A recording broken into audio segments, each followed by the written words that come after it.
Hello guys, আসসালামু আলাইকুম। অনেক দিন পরে আমি আবার আপনাদের মাঝে ফিরে আসলাম আমি মাধবীলতা চ্যানেল থেকে। কেমন আছেন আপনারা সবাই? আশা করছি সবাই ভালো আছেন। আমি আলহামদুলিল্লাহ ভালো আছি। আমি আজকে ছোট মাছ দিয়ে জলপাই দিয়ে টক রান্না করবো। তার জন্য এখানে আমি কিছু ছোট মাছ নিয়েছি। আর গ্রাম থেকে যেটাকে বলে আমতা দিয়ে ধরে, সেই আমতার মাছ অনেক দিন শখ ছিল আমতার মাছ খাওয়ার জন্য।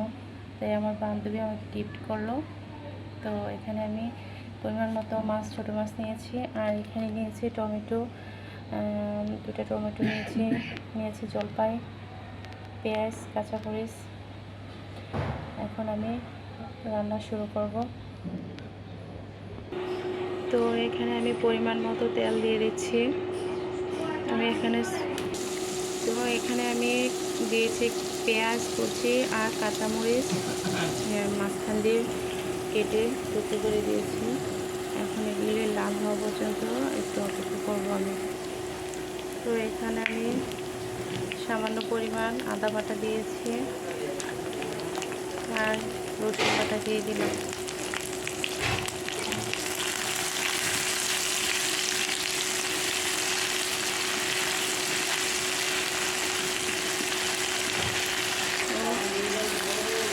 আদা রসুনটা একটু লাল হয়ে আসছে, তখন আমি ছেড়ে দিলাম টমেটোটা।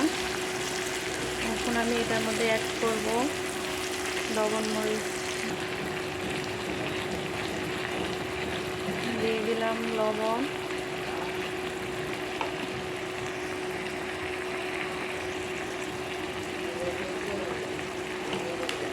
দিয়ে দিলাম, হলুদের গুঁড়া,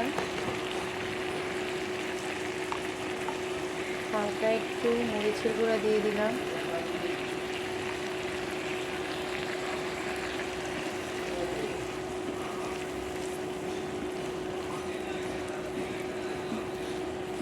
এখন এটা ভালো করে কষিয়ে নেব।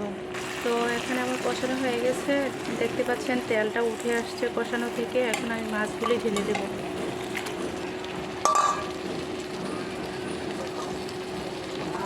অনেকদিন পরে আমতার মাছ পেয়েছি।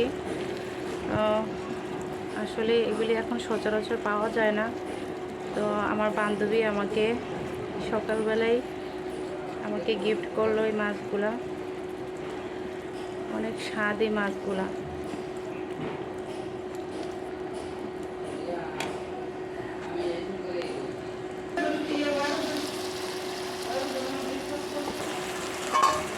তো এটাকে আমি আস্তে আস্তে নেড়ে চেড়ে নেব যাতে মাছগুলি না ভাঙে।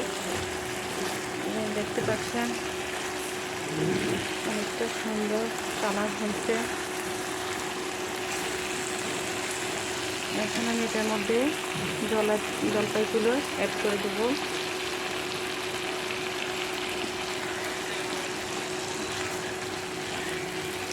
আস্তে আস্তে নেড়ে ছেড়ে দিলে মাছগুলি আর ভাঙে না, আস্তে আস্তেই থাকে।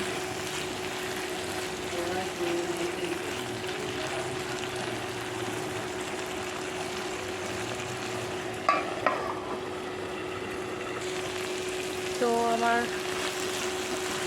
মাছটা কিন্তু কষানো হয়ে গেছে। এখন আমি এটার মধ্যে আগে থেকে করে রেখেছিলাম গরম পানি দিয়ে দেব।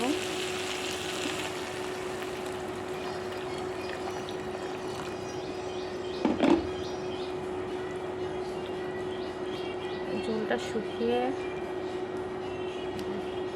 আসবে অনেকটাই।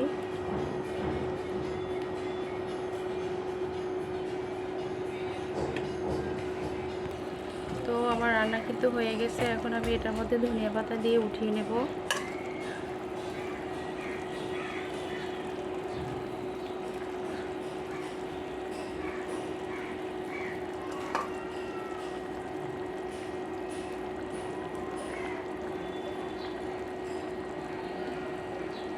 আমার রান্না শেষ।